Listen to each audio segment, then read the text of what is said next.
Welcome to the Why Not podcast, where I talk with leaders in business and education about innovation and change. I'm excited to introduce Dax, a dynamic marketing consultant, executive coach, and fractional CMO with over 16 years of unparalleled experience. His passion for crafting compelling brand stories and driving growth has transformed enterprises, as small businesses, and startups alike, establishing him as a remarkably trusted advisor and inspiring leader. If something can be done at all, it can be done better or worse. To do anything at all is therefore to play a game with a defined and valued end, which can always be reached more or less efficiently and elegantly. Every game comes with its chance of success or failure. Meaning itself requires the difference between better and worse. How then can the voice of critical self-consciousness be stilled? Where are the flaws in the apparently impeccable logic of its message? We might start by considering the all too black and white words themselves, success or failure. You are either a success, a comprehensive, singular, overall good thing, or its opposite, a failure, a comprehensive, singular, irredeemable, bad thing. The words imply no alternative or middle ground. There is not just one game at which to succeed or fail. There are many games, and more specifically, many good games. Games that match your talents, involve you productively with other people, and sustain and even improve themselves across time. That's by Jordan Peterson in his book, 12 Rules for Life. And I am thrilled to have you on the podcast, Dax. We're finally doing this. Yes, thanks. Yeah, I'm excited to finally be here too. We've been talking about it for a long time, so. Yeah, I think we've been talking about it at least since last October. So it's been months now in the making. And I'm just stoked to have you on. Thank you for being willing to have a conversation with me, and I'm excited to dive in. Yeah, I appreciate it. It's an honor. You've had some smart people on here, so I feel like I am in exalted company. Well, you definitely fit in the crowd. Setting the stage for today's conversation with that quote, I'm going to start with our first question that I'd like to discuss with you. You can take it whichever direction you want. On the podcast, we can talk about personal things, professional things, ideally a mix of both. So take it whichever direction you'd like. But my first question for you today is, what is your approach to dealing with inner criticism? Yeah. So, and I think the approach is the same, whether it is, personal, professional, that voice comes in both ways. But for me, as I thought about this, dialing down at its core, if I am listening to inner criticism, that means I'm comparing myself to others. And it may not always seem like that, but when you really dial down, that's what's happening. And so to deal with it, I have to get myself to like a vacuum state where I am not hearing that voice, where my mind is sort of clear and I am dialed in to what I'm working on. And I'm actually using that term dialed in like specifically and not focused, because I feel like focus is a word that we have like overused and abused, and it either means like nothing in particular or something way too specific to every individual. So we're going to go with dialed in. I like it. And I want to be dialed into whatever I need to be working on. So, we're talking a work project or something, and I'm having doubts about my approach or something like that. Again, that's like comparing myself to others, comparing what I might come up with to somebody else's version that they might, or something like that. And I need to be, if I am working at my best, I'm thinking about the work and how to accomplish the work. And I'm not hearing that other voice. So I really need to get into that dialed in state where I am like working on that, solving the problem, coming up with creative or figuring out the solution. I'm really focused on like that one thing. And I just use the word focused. So for me to actually get into that state, like on a practical level, where I am not hearing that voice, is I know that what I can do to get there is to do something active that doesn't take any thought. And so that I can just let my mind settle. And it's kind of a way of like active meditation almost. So like a perfect example will be to like go on a walk and just listen to music. As I walk, I'm active, like, but I don't have to think about it. And I'm very specifically like just letting my mind do its thing. Maybe it's hearing the music, maybe it's hearing the lyrics, maybe it's thinking about what I'm going to have for dinner, maybe it's thinking about the problem. But mostly I'm just letting it happen. I'm not at that time trying to solve the problem, trying to do anything. I'm just trying to clear my mind. And I have found that when I do that, when I return, if it is for work or something, if I sit down and immediately get to work on the problem, then that's when I will be dialed in and really working and not hearing anything else except for the solutions and answers that I'm coming up with. And if it's like in my personal life, just one of those days where you're generally just sort of doubting yourself and then having those thoughts, when your mind becomes its own worst enemy, I have found that through that process of like that sort of active meditation, and it doesn't have to be the walk and the music thing, just something like that, something that lets my mind go free. By the end of that, all of that like negative state of mind will probably also have like faded to the background.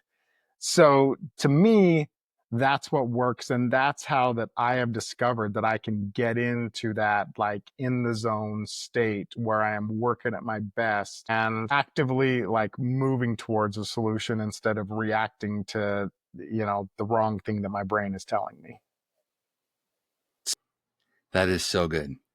I love that. It sounds like your approach on dialing in, like it can take both a physical approach where you're listening to music, you're going on that walk, you're putting yourself physically in the right zone to step out of your mind. And then it also sounds like you dial in by focusing more on the problem rather than maybe that inner self criticism. If I'm Yeah. hearing you correctly, that's so good. I Yeah. love that. Yeah, because that's again, it's a voice that you don't need to hear, and so it's a matter of sort of like just closing the door on it. You're I've heard people talk about it, like the one solution that works for people is to sort of like address that voice and say, "Hey, thank you, Noah Jr., for your input. I'll take that into consideration, but you're not needed now." And sort of like let it go. That doesn't work for me, but I see it's sort of the same at its core. It's the same process. It's a way of Yeah. sort of like, and maybe even if I want to think on a metaphysical level or whatever you'd call it, going on a walk, I'm leaving that voice outside. By the time I come back into my office or my home or whatever, like that thing stays at the threshold and doesn't pass. That's so good. I mean, there's so much research on how the emotional state you are in can be changed by your physical state. And what you're talking about reminds me of that, where just the other day, and I know you and I have talked a little bit about this on the benefits of how exercise can help you in your work life, like how it actually benefits you and improves your performance at a Yeah. desk. Yeah. And to your point, it really helps redial in. I like that. I'm going to use that now. But it helps me dial in towards the actual problem I'm trying to solve and not being distracted and in a way slowed down by that inner criticism. Yeah. Very helpful advice. I'm curious, just a follow up question to that, because part of the logic or the reasoning, I should say, for the, oh, hear it out and then tell it you're not interested in its advice right now. It's like, that there might be a place for it. I'm curious what your thoughts are. Like, is there a place for that level of inner criticism? Can there be good brought out from it, or is it mainly negative and really an object to avoid? I think it's tricky because I think there can be a place, but you yourself have to be someone who can be like super honest with yourself. And I don't want to say brutally honest because that to me brings in the negativity. I've often talked about a term that I use that I think we need to like bring into vogue, which is beautiful honesty, not brutal honesty. because we often like, even with ourselves, we have an inner critic that's telling us like, you can't do this or this idea isn't good enough. We rarely have that voice that's like, that idea was awesome. Good job, Noah. Yeah. Here's my pat on your back type of thing. And we should, not just for like other people, but for ourselves. And so that like super, like very truthful part of being that way to ourselves is so critical, because, and you have to recognize whether or not you can do that if you're going to listen to that negativity, if you're going to listen to that criticism, I should say, or that critiquing, because you have to be able to recognize the true critique from the self doubt. And if you can't, then maybe there's not a place for it. But if you can get there, then yeah, maybe there is. For me personally, I really thrive on positive feedback. I will respond way better to positive feedback than I will to negative critiques. Even though I will learn from them and I can, what actually gives me and drives my improvement is the positive side. That's just the way I'm wired. So for me personally, if I do have that like inner criticism, I can recognize it's probably not helping me. And so that's like me, but Yeah. and again, that's like having learned that about myself and learned to recognize, yeah, this isn't actually going to serve me. Instead, I need to find the positivity and build on that instead of looking at the negative and trying to like take that away. Amazing. That's that term you used, beautiful honesty. I might make that the title of the episode. I love that term. Nice. That Yeah. that is awesome because it focuses, like you were saying, on your strengths and not just oh, you need to do better here. It's like, well, no, actually, that idea is great. Focus on that, or like you're really good at X, Y, and Z. Focus on that.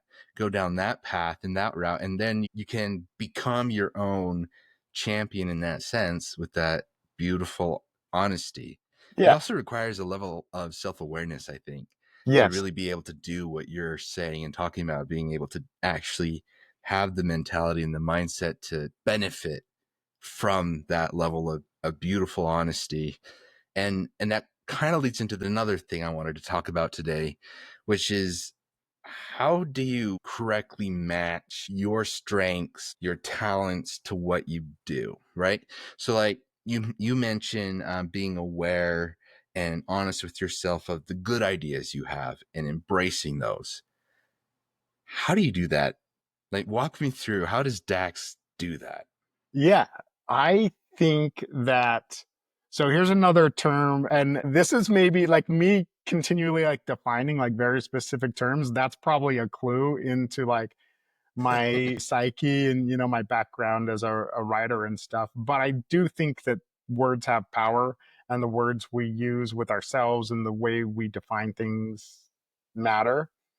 So me, what I am always looking for is what gives me energy. And this is actually something that I've really only learned within the last not quite decade, 5 to 10 years. I learned this from, I will give credit to the CEO that I know that I used to work for named Tom Douglas at a company called JMark, an IT company.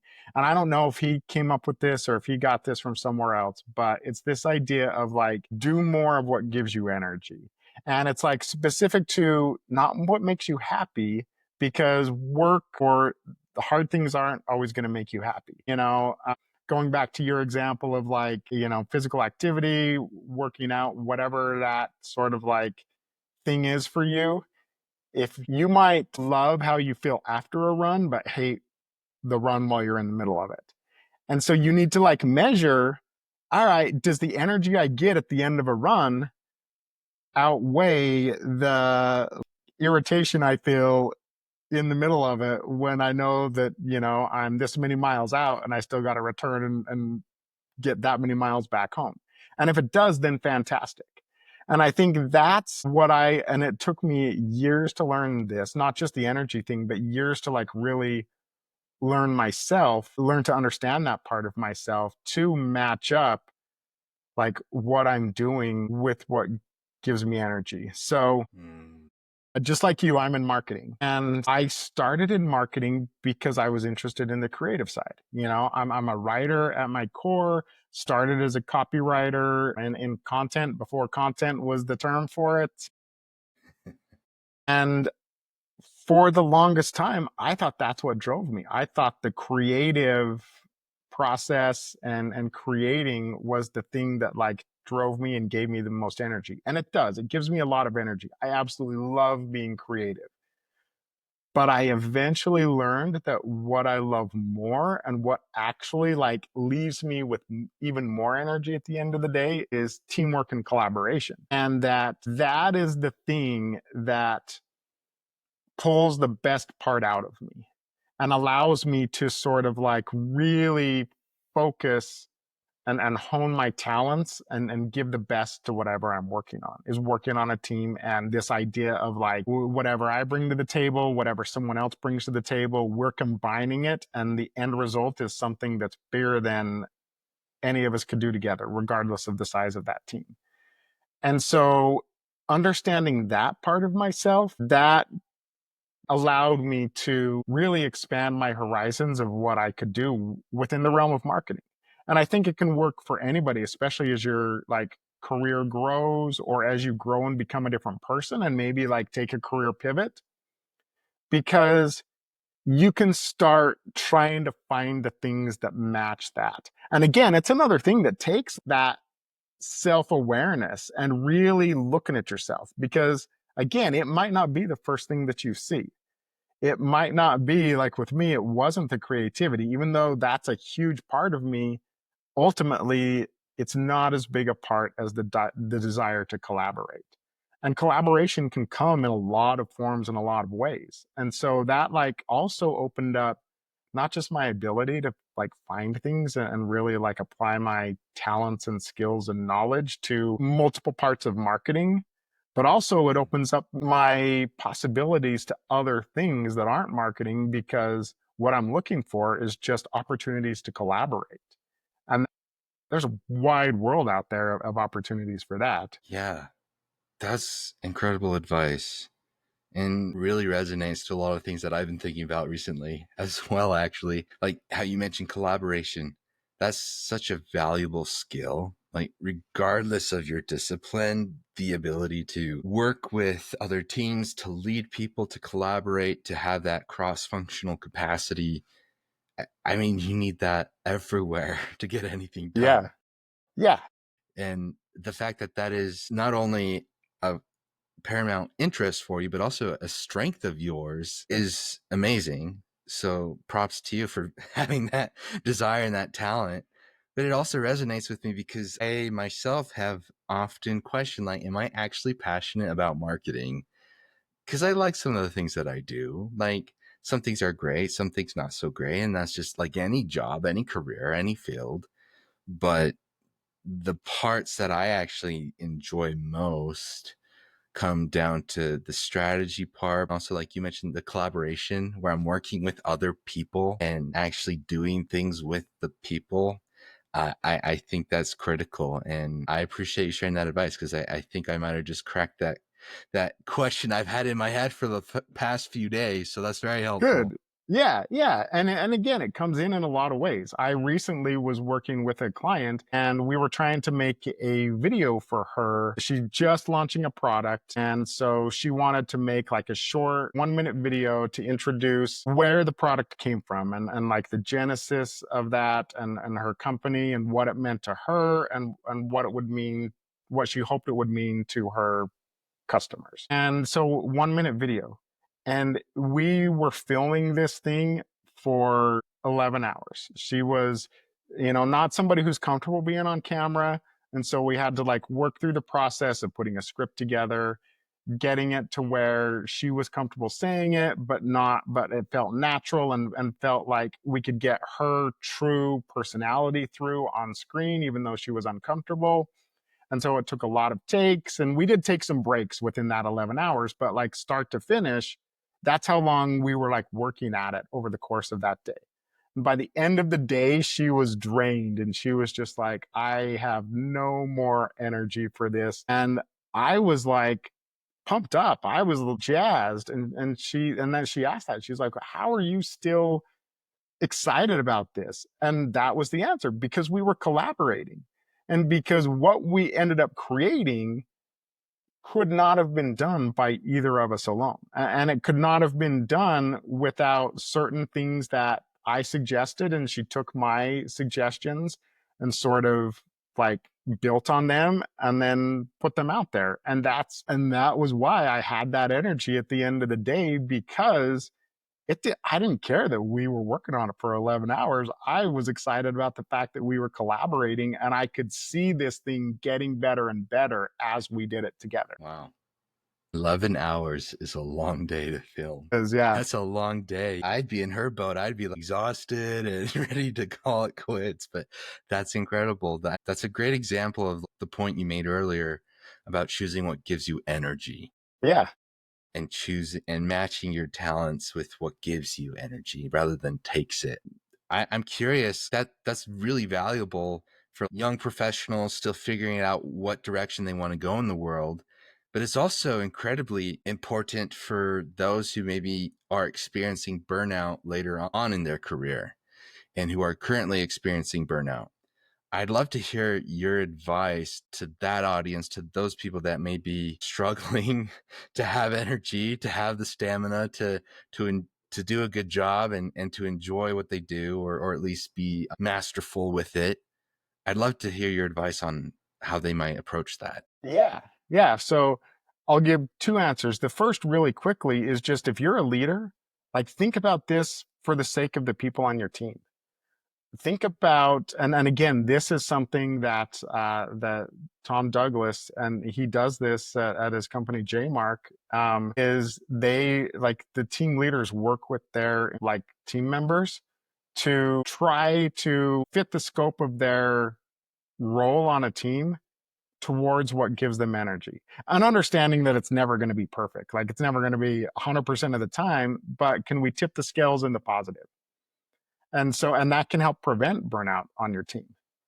And I think if, if you stick around long enough, and you're eventually going to get burned out. That's just a little bit of the way our society is geared, unfortunately.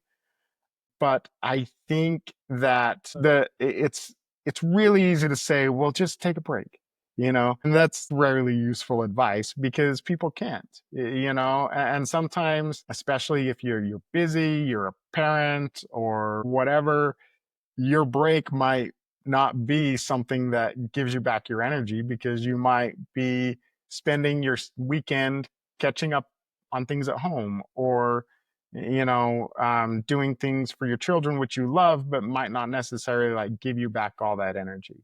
And so I think the key, and again, it's a matter of like really searching within yourself to find those things that actually do give you that back in any measure, and then fitting them in where you can. And really recognizing, like, even over the course of a day, does it, if I take a break and watch a video on YouTube, am I refreshed at the end of this?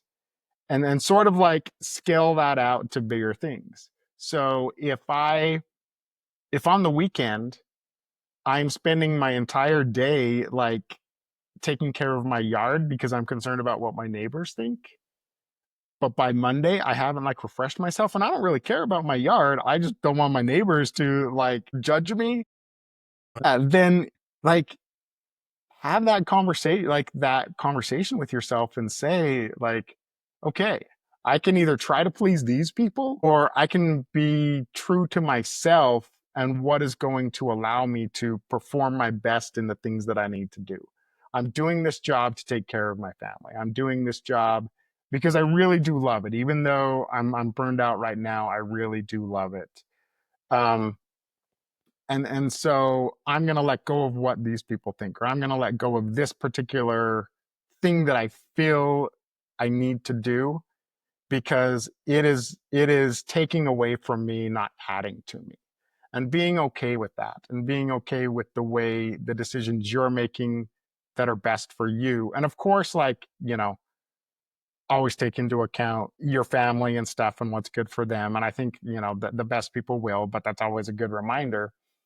And then also, like, look at the ways that you can pivot within your career or within your team or whatever to the things that give you energy. And sometimes it's a matter of having the courage to speak to leaders about that. And hopefully you have leaders that are receptive to that. Hopefully you have leaders that if you come to them and say, you have me working on this type of project, my approach would be like, don't go and say, I hate doing this. You have me doing this all the time. I hate it.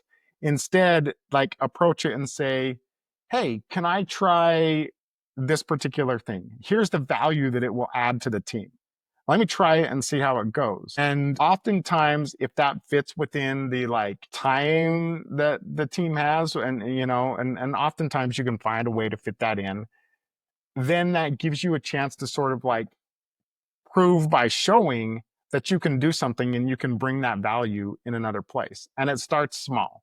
And then you say, hey, that worked. Look I can show you, like, here's what it did for the team. Here's what it did for our project, for our campaign, for whatever, for the company. Let me do that again. And let me do it like twice. This other thing that you have me doing, it's valuable, but maybe we can like farm some of this out to someone else. Or maybe it's not bringing as much value to this thing.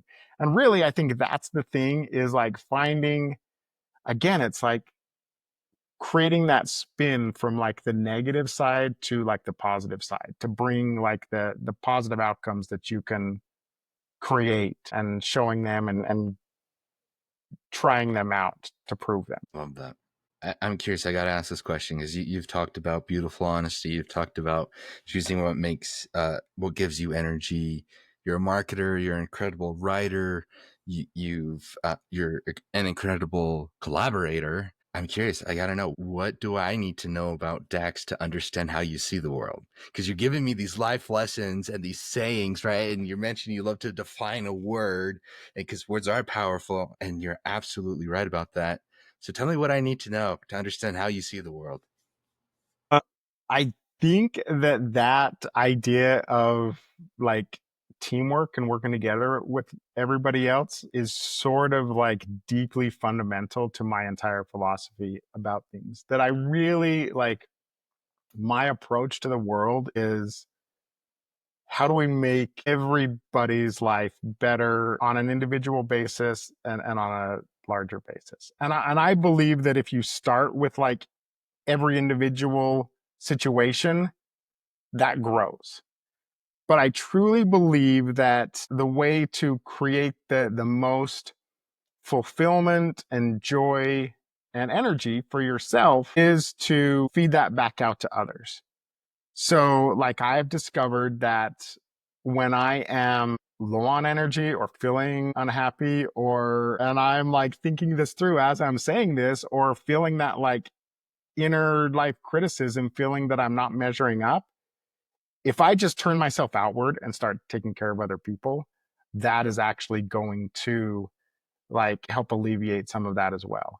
And so I truly believe that just every small thing, everything that we can do to help other people succeed and help other people find their own success feeds into our own personal success as well. And that's that to me, that teamwork on a level with the people around us, the people, individuals in our lives, and on a bigger society level. It reminds me of a quote from Denzel Washington. I believe it's him who said that the most selfish thing you can do is do something for someone else. That saying stuck with me for the exact reason you're sharing. Like, it's incredibly beneficial and rewarding to help somebody else.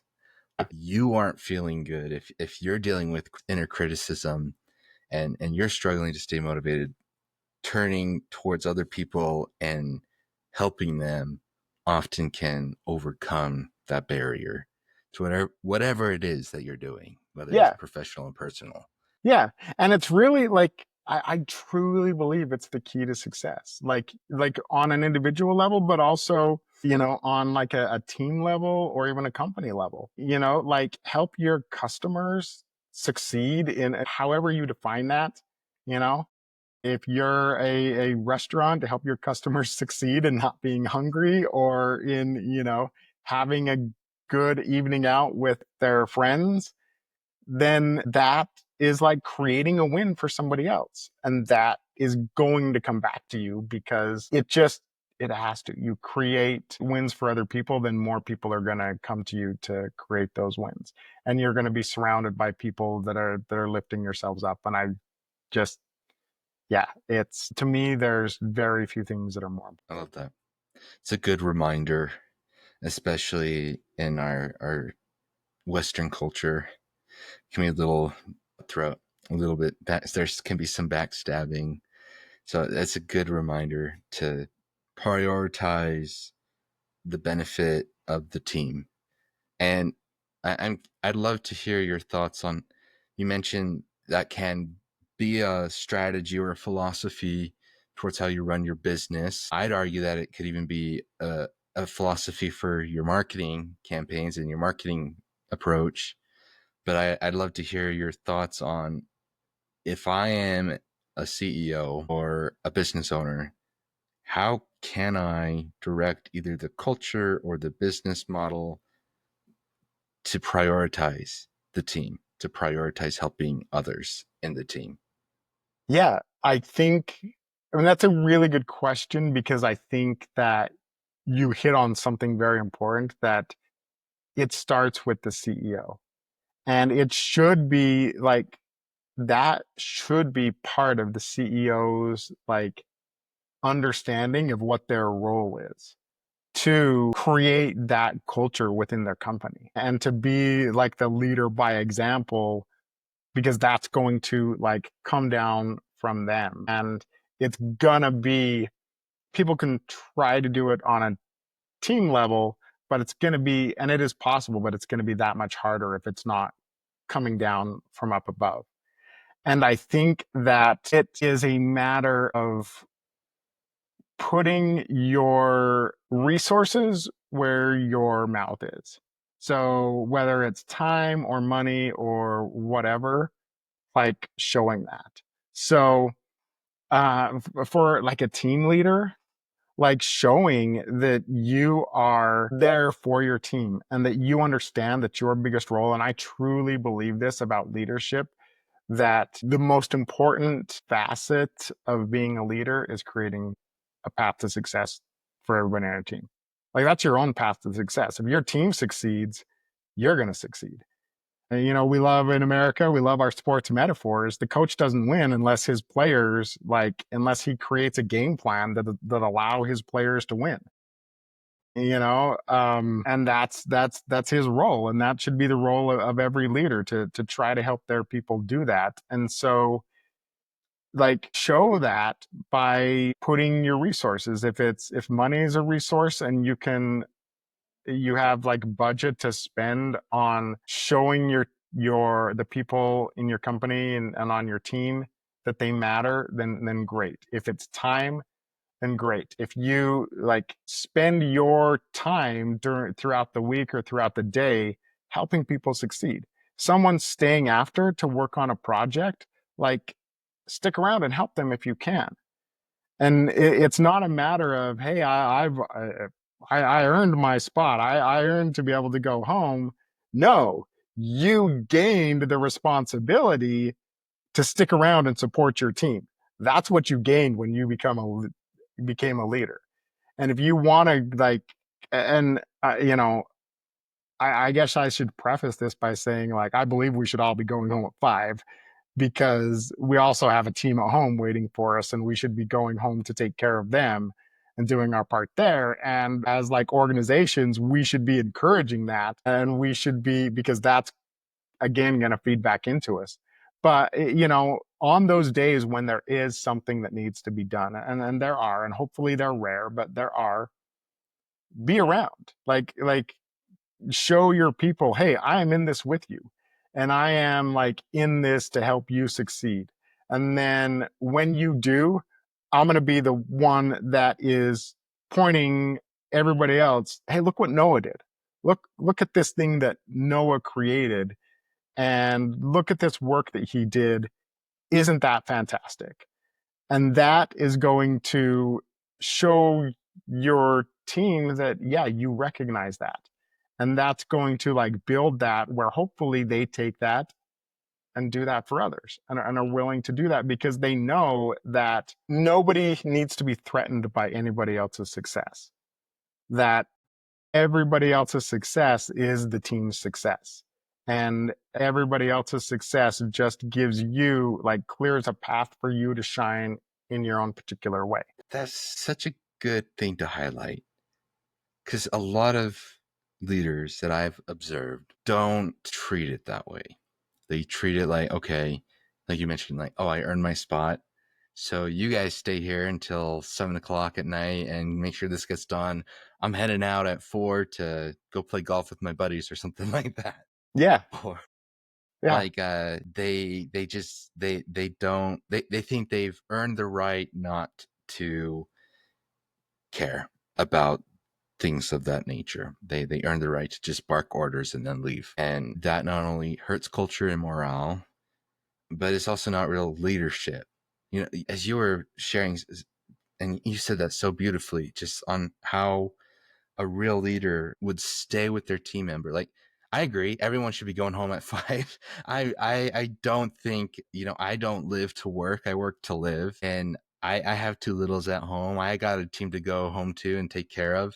And by no means does that detract from my ability to contribute and invest in my career and the company that I work for, but it definitely needs to be within a balance. But what you said reminded me, Simon Sinek, I think, is the one who says, like, leadership's not about being in charge, it's about taking care of those in your charge. And the way you outlined how a leader should serve and should help and should support those on his team is important, because I don't think it's worth talking about building and collaborating your team if your leadership is against that, or at least not in favor. You can do all, like, and I've even seen this in up to where I'm at right now in my career, where I've tried to make things happen and move and improve in certain areas in previous positions, and it wasn't supported from, executive leadership. And you can do good things, you can lead those around you, but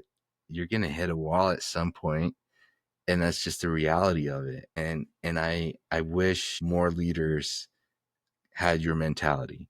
So I'm glad you're sharing it, and we're gonna publish this, post this, and make sure that they all hear it now, and they're like, oh, Dax has a point there, Yeah. because it's an important element for sure. Yeah. Awesome. Speaking about leadership, you do consulting and you do marketing consulting, and I believe you're a fractional CMO as well, and you're in that space. Tell me a little bit more about what you do as a consultant and what a fractional CMO, if I can say that right, what a Yeah. fractional CMO is. Yeah. So this is going to sound like really cheesy for me to say it this way, but I actually believe it's true. Like, as a consultant, specifically in marketing, my job is to solve problems. Like, that's, and to me, like, different people, different marketers that consider themselves consultants might have a little bit different answer. Like, they like the, well, my specialty is to come in and talk to you about SEO, or to talk to you about ads or whatever. And really, because I am so invested in like the strategy and like big picture things, like, that's because that's what I've always seen a need for, is just to come in and solve the problems. What's the problem? Why is the marketing not working? Or what do you need to learn? What do we need to set in motion for you within the realm of marketing? Then let's do that. And the where, like, the difference between a fractional CMO and just a consultant is, to me, is a consultant, if people are calling me in for a consulting, it's usually to solve like a particular problem. And there's sort of like a scope of, okay, our brand is all over the place. We don't really know what our brand is. It doesn't have a focus. And because of that, we're struggling with our strategy, because that's got to tie into that. Two things have to tie together. So help us untangle this and help us sort of like clarify and then put a plan together. And then once that is all untangled and the plan is together, and then I like step away and my job as a consultant is done. As a fractional CMO, what that usually means is that a company recognizes that they need big picture marketing leadership, somebody with like executive level experience, but they can't afford a full time CMO. And so it's usually coming in part time for a certain number of hours a week or a certain number of hours a month. But during that time when you're working for them, you are part of the team and you're leading the marketing strategy from that level. And it's usually not, it can be, because again, like going back to leadership, to me, like nothing's off the board. If a job needs to get done, it just needs to get done.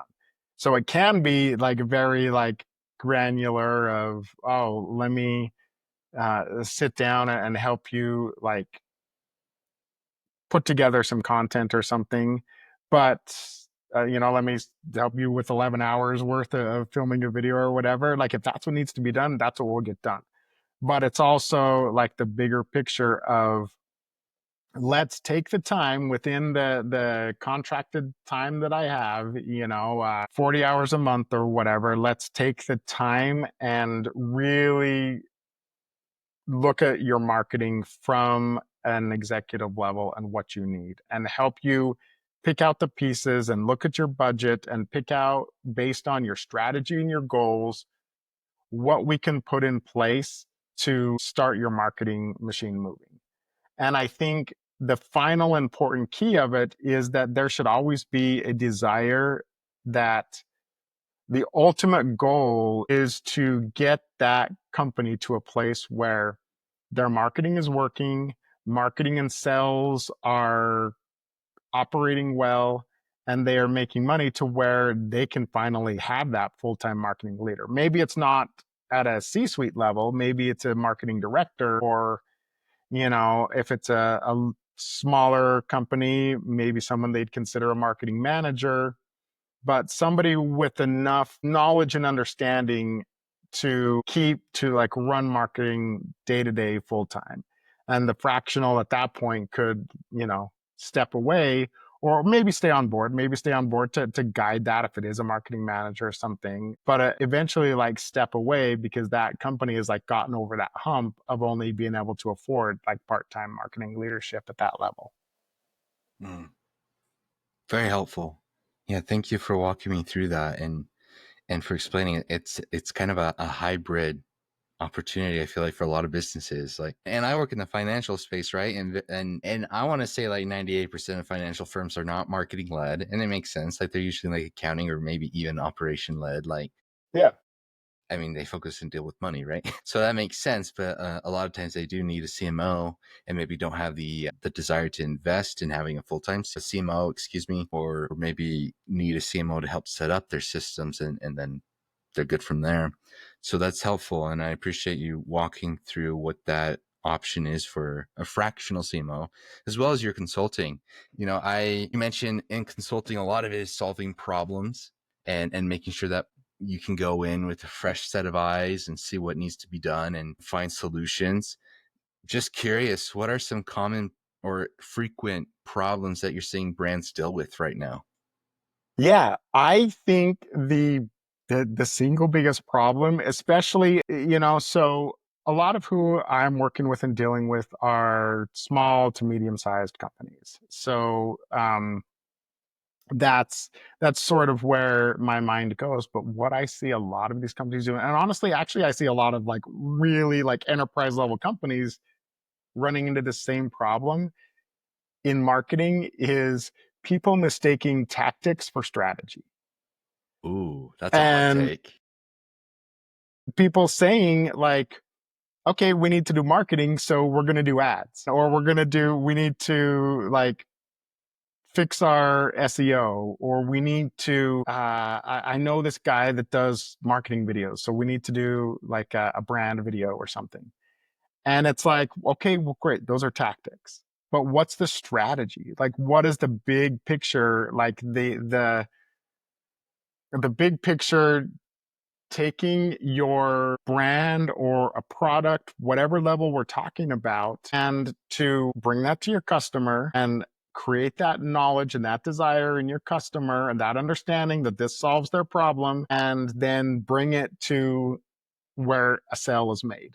Like, the strategy is that big picture of all of those things and all the things that roll into it. For me, marketing strategy, and specifically like marketing strategy, is that like it's a little bit of everything, because your customer service is going to play a role in your marketing strategy and like where your strengths are. So if you are really strong in customer service and that's one of the things that your customers love about you, for me, that's going to play into your marketing strategy. If you are have the most if you're the taco truck with the best tacos that anybody has, that's going to play into your strategy. And so all of that strategy of all of those things combined is then going to filter down into the tactics of how we like get this out to the people.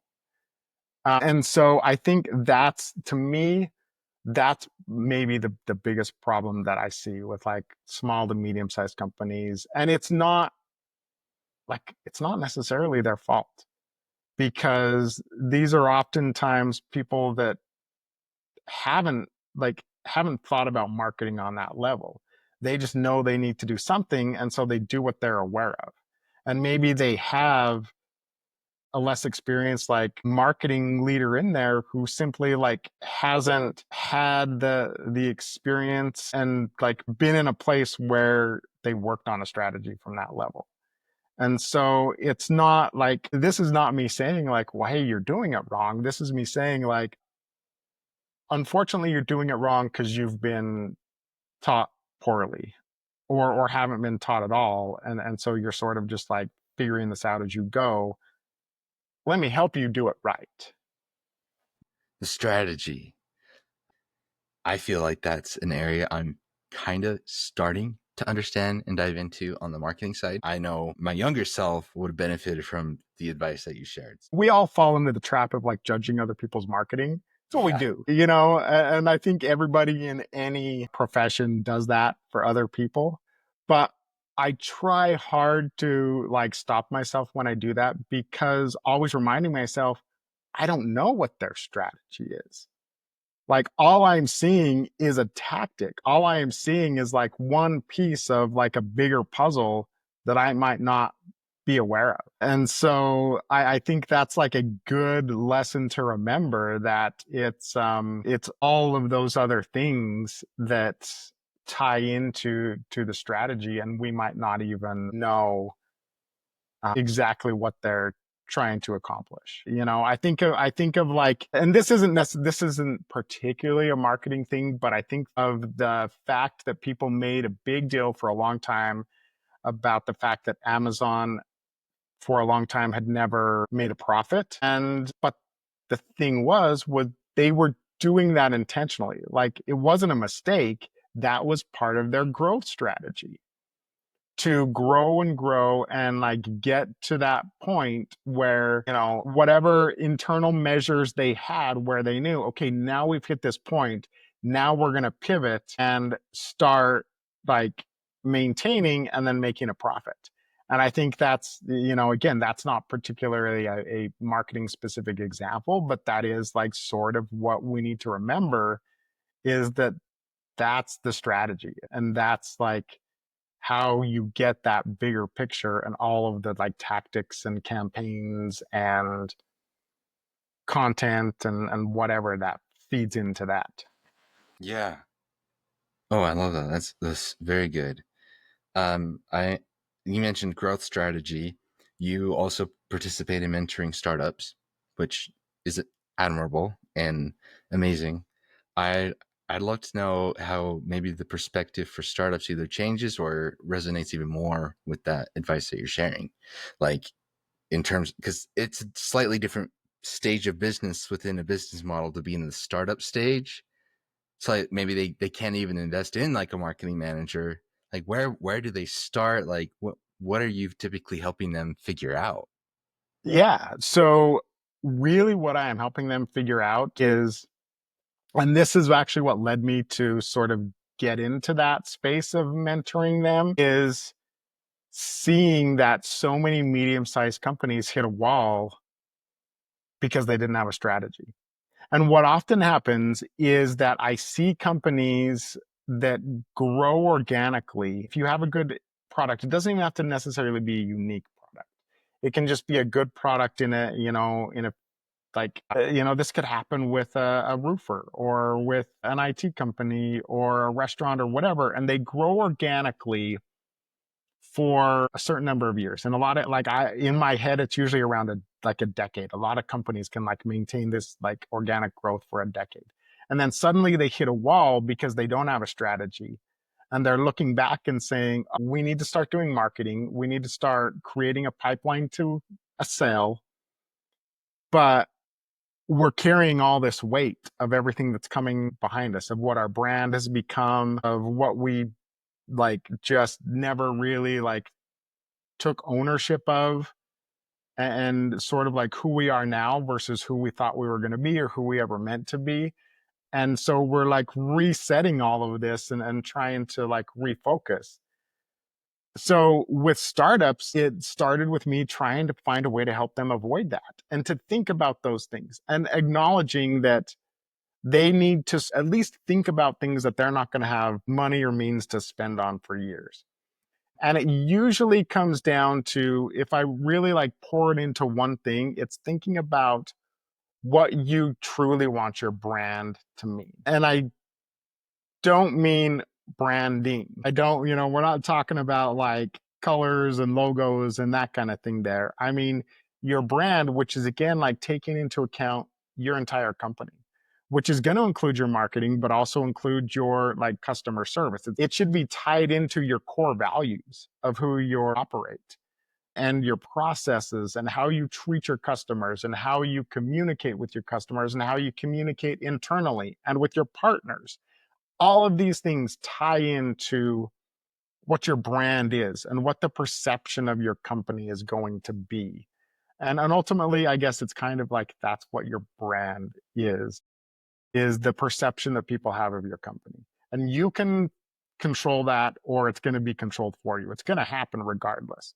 And so this is the conversation that I have with people, is like, okay, what do you really want this to be? I know you want to sell. Once you start selling, what do you want your brand to be? Once you start having success, what do you want your brand to be? And it takes work to think about that, because it takes work to like think about the future and try to really like put yourself in a headspace of, well, if things go wrong, how do I stay on the path of this vision that I have? Or if things go right, how do I stay on the path of this vision that I have? And so that's a lot of what it is, because I think that that can really tie into the bigger picture of decisions they're making, not just for marketing, but for their business.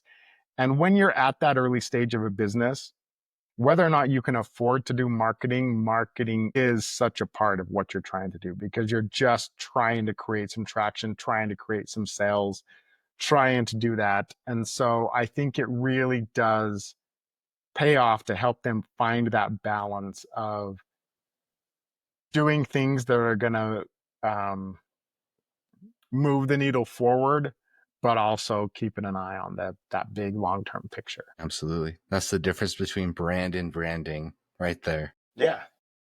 Yeah. And it ties into business model and everything, because like you mentioned, like, oh, you don't have the money to do marketing, or a lot of times in like when the economy goes down, some of the first things to get chopped off are the marketing campaigns and business units. So you're doing marketing whether you want to or not. Like, your brand is going to have an image regardless if you're intentional. It's just, if you are intentional, then you can align it to your strategy and towards your values and goals as a business. It's not just by, oh, we won't spend there so it doesn't exist. It's going to exist either way. Exactly, exactly. And if you're a business leader and you're listening to this, I will just say that, like, I was going to say decades, but at this point, it's probably more like a century's worth of data will show that the companies that invest in marketing, when goes down and when the economy's not great, always come out ahead in the long term.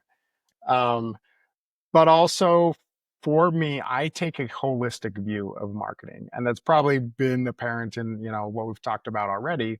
But for me, everything is marketing. Sales is marketing, and I don't want to. We don't need to get into like sales versus marketing conversation. Like marketing should be helping them with their messaging and their presentation, but also like customer service, that's marketing. That is like if you have a retail store, like your store layout is marketing. If you're e-commerce, your website is marketing. Your customer experience and user interface on your website or your apps or whatever, that's all marketing, because marketing is the thing that makes people remember you and attach to you or detach from you. And so, like, all of those things play a part in that. So, I don't, this is not to say that I think that marketing should be controlling all of those things, but marketing should be aware of all those things and be like, rather than saying, like, hey, I want marketing to be a part of this conversation, marketing should be saying, how can we help you do better with our knowledge of, our customers? How can we help these other teams do better? Because that's also going to help us do better. And that's going to help us succeed. And if we succeed and they succeed, then the company succeeds. We're all, instead of like teamwork between one or two people, now we're just talking about teamwork between actual teams. Yeah. Excellent. I mean, that's collaboration right there, right? That's Yeah. going to your strength and your energy that we talked about earlier, is the Exactly. collaboration. Exactly. I didn't even plan that. I just like came out that way.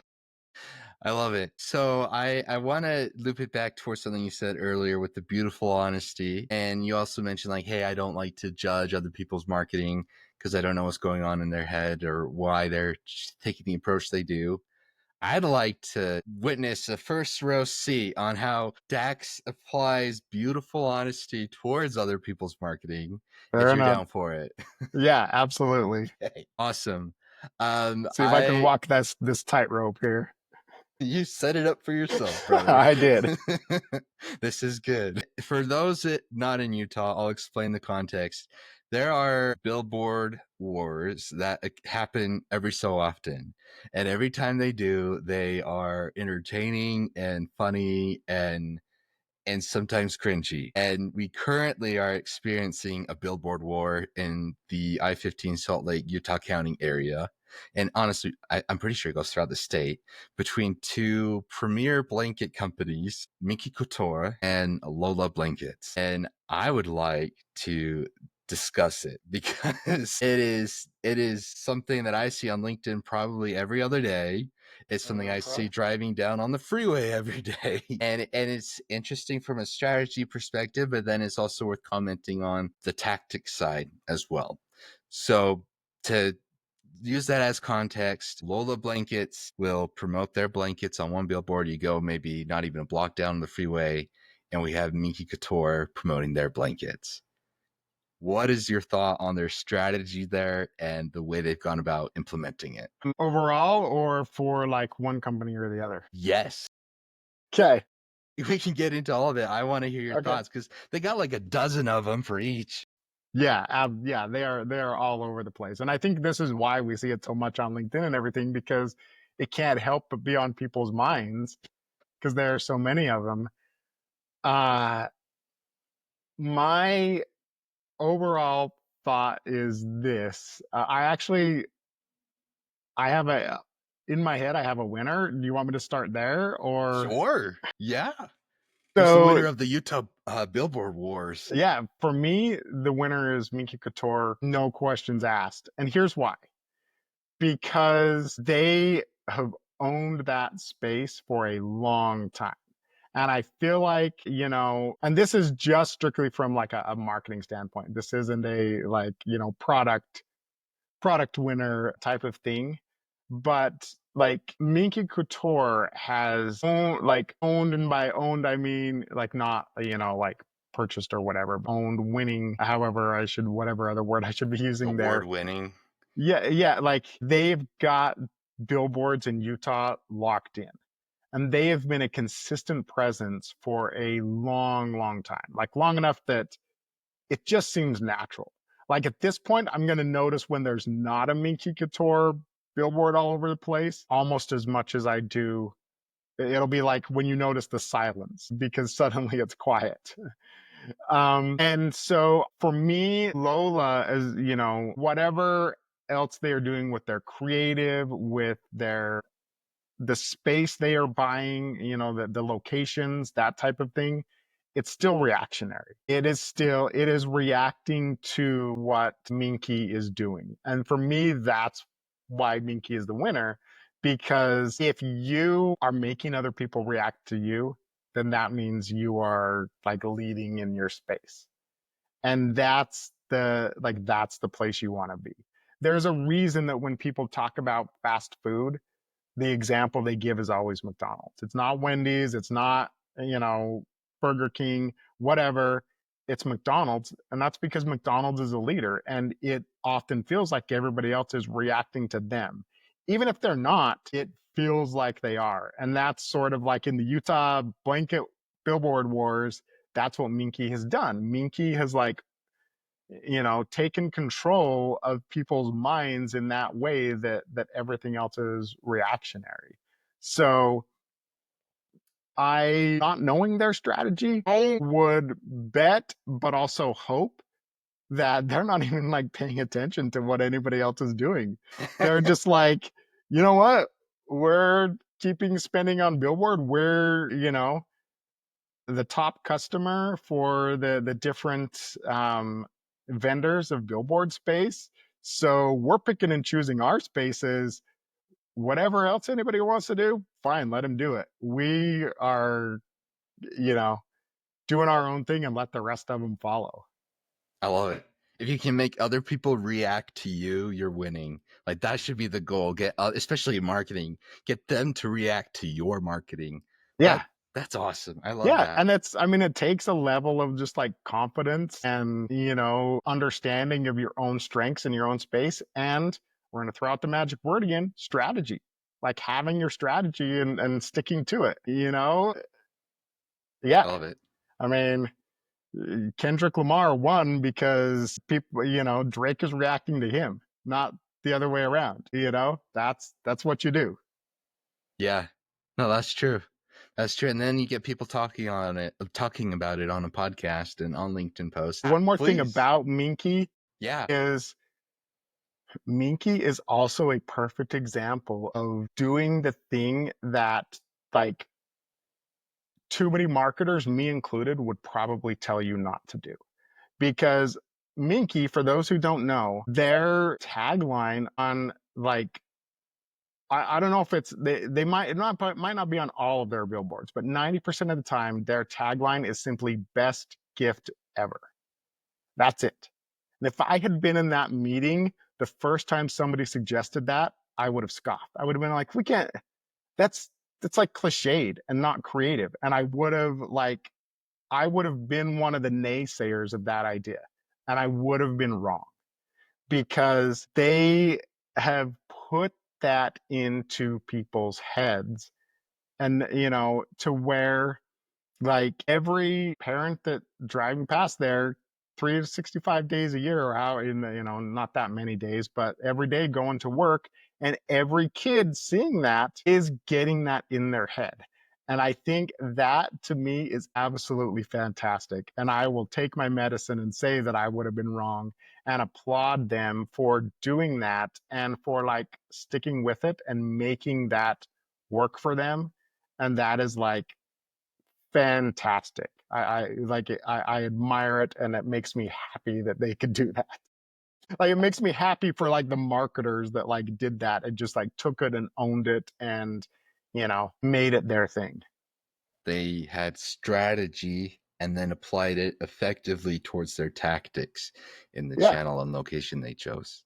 yeah, And it's ironic because the people that say marketing doesn't work on them, I have found, at least here in Utah, typically the Minky marketing works on them. Like I have seen people give gifts from that business to other people Be like, oh yeah, it's just such a great gift idea. It's like interesting because that is their marketing working on you right now. I love it. Okay. I got one more example that I want to throw out at you, and this one is slightly different. So UCCU has a series of commercials running where they have partnered with Walker Kessler from the Utah Jazz, and they have a bunch of videos. They have a recent one that's been running on some local news stations recently, where the end of that commercial has a lady dressed very conservatively in a dress. This is a Utah County credit union. And she says, we are a team and we'll help you get the touchdown every time. Sorry, I meant a home run. Which one are you? And of course, the basketball player is offended and like, come on. And it openly markets with the stereotype that women don't understand sports, which is fascinating to me because if this ad had ran maybe 2 years ago, or before, I'd imagine the reaction would be different than what the reaction is right now. And that's a whole can of worms that can be an entire other hour and a half conversation. But from a marketing strategy standpoint, I'd love to hear your thoughts on, was this a culture miss or is this something that we're going to be seeing more and more of over the coming months? I think it was a culture miss. Um, I think that so first things first, we're coming back around to like to like the flip side of like the Minky Couture best gift ever, because we're using a cliche and we've got some creative that like frankly isn't all that creative. It's like built on a tired trope but a tired joke.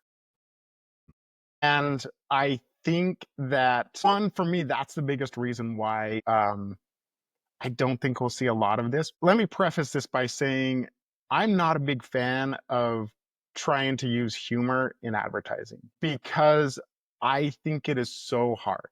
You have to go so broad in order to make it, unless you're like a product that is very specifically designed for a very clear, very like specific audience, and you know that audience extremely well, then you can use humor and in like a time and place where only that audience is going to see it. And here's a perfect example. Snowbird did a campaign years ago where they took negative reviews, and the reviews were from like tourists and stuff who were complaining about that they had trouble up there because there was so much snow. The snow was so deep that it like caused their ski day to be a bad ski day. And Snowbird took those and put those negative 1-star reviews on photos of like amazing powder days and put them in ski magazines. And so very specific humor for a very specific audience, that would get it. That's fantastic. Otherwise, you do have to go very broad, and it's very hard to do. It's very hard to go broad, but also hit the mark. And I think that's what they're trying to do here in this ad is they're trying to go broad, but the problem is they miss the mark because it's a cliche and not particularly funny. It's like, and to be funny, you have to kind of surprise people. And that's why jokes that get old and become cliche don't work because there's no surprise element there. Like the surprise that causes that laugh doesn't happen. You sort of know where it's going. The minute she says like the touchdown thing, you know what the next two punchlines are. And so I think that is why in the bigger aspect, like I don't think we'll see a lot of it because I think that it's like not necessarily going to work and it doesn't stick in your mind. But I think also that like in the bigger picture of like talking about like culture and the concept and stuff, I think that there are too many of us that are smarter than this already, that understand that, like, especially in Utah, like, Yeah, people are passionate about sports in Utah, yeah, including many, many women. Like, some of the, and it's, whether it's the Jazz, whether it's the BYU Utah rivalry, whether it's RSL. Utah Hockey League now. Yeah.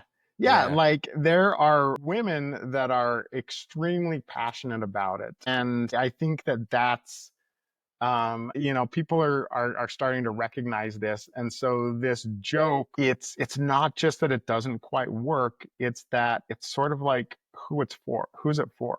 And your biggest audience is going to be either women who do understand sports, and women that don't like sports still understand those things. They still know the difference between a basketball player and a football player, and what they do. And, especially at that broad a level, Yeah. you know, Very true. and so your audience is going to be like women who understand sports or men who know women who understand sports. And that's the smallest possible audience is the audience of like people who don't think women understand sports. And so I think that's why we won't see that much of it anymore, because it's simply like not, it's not really geared for anybody. It's an easy joke, but it's not an effective joke, and it's not really an effective ad.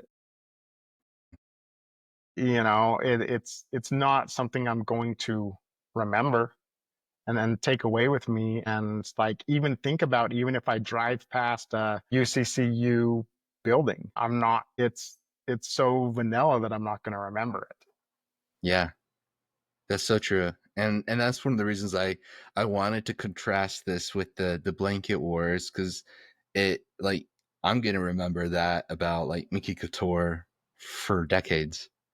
I don't suspect that very many people, if anyone, is gonna remember the Utah Community Credit Union's ad that uses an old stale joke to try to get some engagement. So that's how you do beautiful honesty, ladies and gentlemen. And that is how you do it. That Yes. is excellent. Well, thank you, Dax. I appreciate your time. I appreciate what you do for the community and the investment that you have been spending and putting into other people and relationships and their businesses and their lives. And I'm grateful for the advice you have given me. And I'm Yeah. very appreciative of all the times we get to talk. And thank you for being willing to come on the Why Not podcast and share your wisdom and your perspective. I'd love to end with our concluding question for every guest that comes on the Why Not podcast, which is, what does happiness mean to you? Yeah. Happiness. So I have this personal measure in my head of what I call my Zen state. And for me, my Zen state is this equation of two things. The first is energy, coming back to that word. But in this case, it means the energy of like, when you were a kid and it's the first day of summer and you wake up early, even though you could sleep in, you wake up early because you're so excited and you just can't wait to like, you have 3 months of anything is possible in front of you. And you're so excited to just like get out of bed and have an adventure. That's the measure of energy I'm looking for in my life. That sort of like child like passion and energy for life. The other is serenity. And for me, serenity is just calm and peace and tranquility within my heart and soul.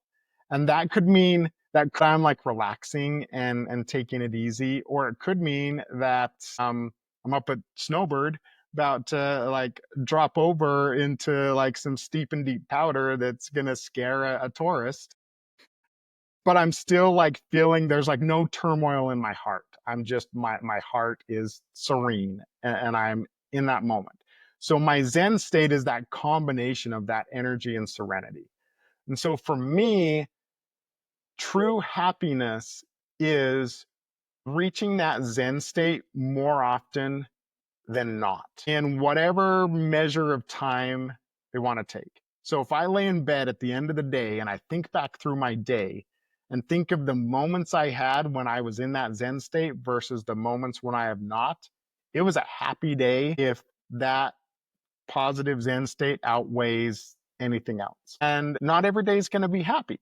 Like, not every day, that's not always going to happen. Just that's life. But if at the end of a week, I can look back and say I had more days that hit that than days that did not, and that was a happy week. And you can keep like extending that out throughout like whatever time frame you want to choose. And to me, that's true happiness, is achieving that through all of the different things that happen in our life, good and bad, energy feeding us, challenging, easy, like all of those things, measuring all of them up into that particular equation. I love it. Well, may you be in the Zen state frequently, and Thank you. have a wonderful rest of your day. And thank you again so much, Yeah, thanks Das. for I having me. No, appreciate it it. was a pleasure. I appreciate it. Thank you for listening to the Why Not podcast. If you enjoyed this episode, please follow and share with your friends.